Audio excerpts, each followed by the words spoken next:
Bonjour, merci beaucoup de venir ici pour m'écouter et réfléchir avec moi. Pour chaque vidéo, je fais toujours une petite clarification avant d'entrer en matière pour parler du sujet que nous allons traiter, et en l'occurrence, ce que je vais dire maintenant est quelque chose que je considère important que tu prennes totalement en compte. Ce n'est pas moi qui dicte la vérité. Nous n'avons pas l'intention de la dicter pour que vous nous suiviez sans broncher ni remettre en question quoi que ce soit. Tout ce que je partage, c'est ma perspective, qui est formée à partir de l'expérience que j'ai pu acquérir à travers ma propre existence, dans les lieux où j'ai été, à travers des situations que j'ai vécues, et aussi en apprenant, bien sûr, auprès d'autres personnes qui m'ont aidé à grandir. Tu devrais toujours penser par toi-même et déterminer si tu sens peut-être que les choses peuvent être légèrement différentes, totalement opposées ou complètement en accord. Le plus important, c'est que toi, tu aies le pouvoir, que tu parviennes toujours à avoir le courage de prendre la responsabilité de ta perception de la réalité, tout en pouvant être partiellement ou totalement d'accord avec les autres. Ce que je veux dire par là, c'est que pour chaque thème, il y aurait toujours beaucoup plus à dire et que tout cela pourrait nous prendre des mois de débats interminables. Donc, ce que je peux dire ici pourrait toujours être complété par ce que toi tu aurais besoin d'ajouter. Car tu peux porter en toi une part de connaissance que d'autres n'ont pas encore acquise, et inversement. Même ici entre nous à bord du vaisseau, nous avons parfois des perceptions différentes sur un sujet ou un autre. Sur Terre, lorsque cela se produit, on a tendance à confronter son opinion à celle de l'autre et à opter pour l'un des deux camps. Or, en général, les opinions dites opposées tendent en réalité à être complémentaires. Par conséquent, elles ne sont en fait jamais opposées, elles ne sont que des définitions de plusieurs perspectives de la même réalité. Et la réalité est composée de toutes ces perspectives et même de beaucoup d'autres. C'est pourquoi à Taïgeta, la vision de chacun est hautement respectée, que nous soyons d'accord ou non. Maintenant que cela est dit, nous pouvons commencer par essayer de répondre à la question que propose le titre de cette vidéo: où allons-nous lorsque nous mourrons? Tu vas peut-être penser que c'est frustrant ou répétitif, mais en réalité, rares sont les sujets auxquels on peut donner une réponse simple et courte. La vérité est que cela dépend de nombreux facteurs, à commencer par le fait qu'en réalité, lorsque nous mourrons, nous n'allons pas dans un endroit physique en tant que tel. Dans ce cas, nous pourrions donner une réponse plus simple, que nous décomposerons ensuite du mieux possible. La réponse serait alors: lorsque tu meurs, tu vas là où tes idées te mènent. Cependant, la vraie question bien formulée serait: où se focalise notre attention, notre conscience, quand nous mourrons? Parce que, comme je l'ai dit à l'instant, ce n'est pas comme si tu te téléportais physiquement vers un autre lieu et hop, tu es là-bas. Bien que depuis un certain point de vue, on pourrait un peu ressentir cela également. Tu es quelque part et tout à coup tu pourrais te retrouver ailleurs et te demander comment tu es arrivé ici. Mais au-delà de la sensation que tu pourrais avoir, techniquement, ce n'est pas ce qu'il se passe en réalité. Bien que finalement, qu'est-ce que la réalité? Qui décide de comment tu dois percevoir ou ressentir les choses que tu vis? Pas moi en tout cas. Le thème d'aujourd'hui est très difficile aussi parce qu'il comporte de nombreuses couches de compréhension.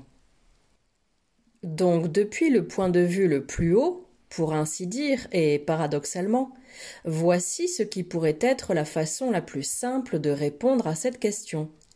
Tu vas là où tes idées te mènent. Mais si nous descendons de plusieurs niveaux à l'intérieur de ces règles du jeu et de ce contexte que tu as mis en place pour toi-même, il existe beaucoup de variables.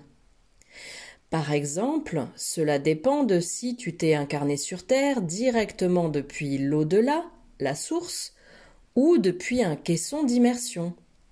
Bien qu'en réalité, du fait que le temps n'existe pas, tu viens toujours directement de la source, car tu peux toujours changer toi-même ce sur quoi se porte ton attention, à n'importe quel moment. C'est la principale raison pour laquelle personne ne peut te retenir quelque part indéfiniment, à tel point que ton retour dans ton caisson d'immersion n'est même pas garanti à 100% une fois que tu meurs. Si ton pouvoir d'attention est fortement porté sur la terre, si tes idées t'ancrent à un lieu, tu peux rester dans ce lieu. De cette façon, il peut arriver que la personne dans le caisson d'immersion ne se réveille jamais ou qu'elle se réveille, mais que son âme ou point d'attention de la source se soit fragmentée à nouveau, formant deux personnes différentes qui s'influencent, mais qui ne vivent pas exactement la même expérience. Comme cela a été dit à maintes reprises, il n'y a pas un paradis ou un enfer immuable et palpable et qui seraient toujours les mêmes pour tout le monde. En fonction de comment toi tu crois que ça fonctionne, tu finis par les créer et par les manifester toi-même. Je n'entrerai pas plus dans les détails à ce sujet, car mes compagnons du Toleka l'ont déjà expliqué plusieurs fois auparavant. Mais de la même manière que tu peux toi-même manifester un enfer, un paradis ou quoi que ce soit d'autre, tu peux aussi manifester un au-delà, un entre-deux-vie tel que tu le connais ou l'imagines. Ainsi, l'entre-deux-vie ou l'au-delà peut même être différent pour chaque personne ou chaque point d'attention. Mais il peut aussi être similaire pour plusieurs personnes qui sont en accord par rapport à ça. Car si les accords de perception fonctionnent quand nous sommes vivants, ils sont là aussi quand nous sommes morts. Rappelle-toi toujours que tout, absolument tout, est idée, perspective, pensée, croyance. Pour cette raison, je ne suis pas entièrement d'accord avec le concept de venir de la source, ou d'avoir été dans la source, ou de comment je me sens dans la source. Parce que du moment que tu te perçois comme quelque chose ou quelqu'un, même sans identité claire, ni de forme en tant que telle, et même si tu te perçois dans un règne d'intégration complète d'amour et de lumière, et que tu sens que tout va bien, en fait, tu es en train de percevoir encore une autre réalité, une autre idée. La source n'est même pas un état de conscience. C'est celle qui anime tous ces états de conscience. Donc tu es la source en permanence, et tu es toujours là-bas. Quoi que tu perçoives, quelle que soit la densité que tu sois, tout ce que tu imagines, tout ce que tu vis, tout ce que tu penses, ressens, vois, entends, tout cela est toi en tant que source en train de fonctionner et d'animer tout cela. Donc pour moi, la source est simplement le moteur, le noyau, la conscience en elle-même. Rien de plus que cela. De cette façon, lorsque tu meurs, ta conscience ou point d'attention est redirigée là où ta vibration et tes pensées te rendent compatible. Et il est même possible de ne pas vivre l'expérience de l'entre-deux-vie, ou de l'au-delà, ou rien de ce genre. Car parfois, tes idées t'emmènent directement d'une vie à l'autre, sans passer par l'entre-deux-vie. Et maintenant, je te recommande d'avoir vu les vidéos que j'ai précédemment mises en ligne sur cette chaîne à propos du fonctionnement du temps, afin de pouvoir bien comprendre ce qui suit. Ici, je ne parle pas seulement de la fameuse roue du samsara, et je ne parle pas non plus du fait de répéter constamment la même incarnation jusqu'à parvenir à se libérer de son karma. Ça a déjà été abordé à plusieurs reprises et de toute façon, ce serait un sujet pour une autre occasion. Je parle du fait d'être Édouard et de s'incarner en Julien à peine Édouard est mort, sans aucune étape intermédiaire. Soudain, tu te retrouves à vivre en tant que Julien et tu ne vis même pas forcément le moment de la naissance de Julien ou la formation du fœtus. Et c'est là qu'intervient une chose intéressante et complexe. Imaginons qu'Édouard est mort en se sentant seul parce que personne ne le comprenait et que cette situation l'a profondément tourmenté. Quand Édouard meurt, sa conscience s'incarne automatiquement dans un moment de la vie de Julien où les circonstances le font à nouveau se sentir profondément seul et incompris. C'est-à-dire que d'un certain point de vue, il entrerait dans Julien comme un walk-in. Mais en même temps, Julien ne cesse pas d'être Julien, avec tout son passé et son vécu qui l'ont amené à se sentir ainsi. C'est-à-dire que le passé de Julien est ce qui a fait qu'il se sente comme ça. Mais en même temps, le passé d'Édouard est aussi ce qui a fait qu'il se sente ainsi. Il y a donc plusieurs explications en même temps. Ça, si tu y réfléchis, cela signifie que lorsqu'il s'est incarné en Julien, les idées avec lesquelles il est mort en tant qu'Édouard lui ont fait manifester une vie correspondante à ces idées-là et, par conséquent, il a manifesté aussi bien son présent que son passé, c'est-à-dire un contexte. Autrement dit, tu peux aussi manifester des choses vers le passé.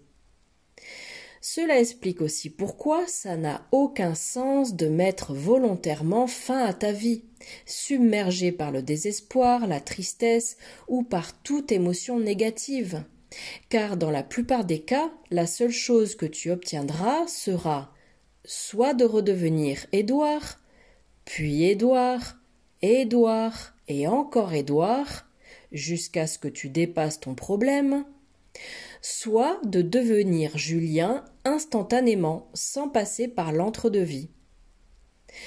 Par conséquent, ta seule alternative et la meilleure de toutes sera toujours d'aller de l'avant.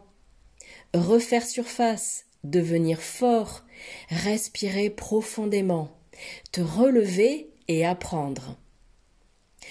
Pourquoi choisir de t'échapper en retournant à la source alors que tu es déjà la source? Comme Marie l'a dit récemment dans l'un de ses derniers thèmes, tu es ta propre matrice et tu ne peux pas y échapper, parce que tu ne peux pas échapper à toi-même. Maintenant, tu pourrais considérer cette information comme une horrible nouvelle, surtout si tu penses que tu n'es pas capable de surmonter la situation qui t'accable. Ou tu peux aussi arrêter de te dire ces choses-là, te relever et te sortir de là. Tu peux donc également considérer ce message comme le message le plus galvanisant que tu n'aies jamais reçu. Ta seule possibilité est de devenir quelqu'un de fort et de sage, et tu finiras par le devenir. Pour cela, la première étape consiste à commencer à t'encourager et à prendre soin de toi comme tu le mérites, à être prêt à t'améliorer et à avoir une forte détermination pour te sauver toi-même. Si cela peut t'aider, imagine qu'à l'intérieur de toi se trouve un petit garçon ou une petite fille qui t'accompagne depuis longtemps et qui est toi. Ta mission est d'écouter et d'aider cet enfant. Tu vas le sortir de là et tu vas l'aider à être courageux. Plus tôt tu commenceras, plus tôt tu le feras. Mon ami, je t'envoie beaucoup de force. Tu es le protecteur et le guide dont cet enfant a besoin. Zaël de Héra.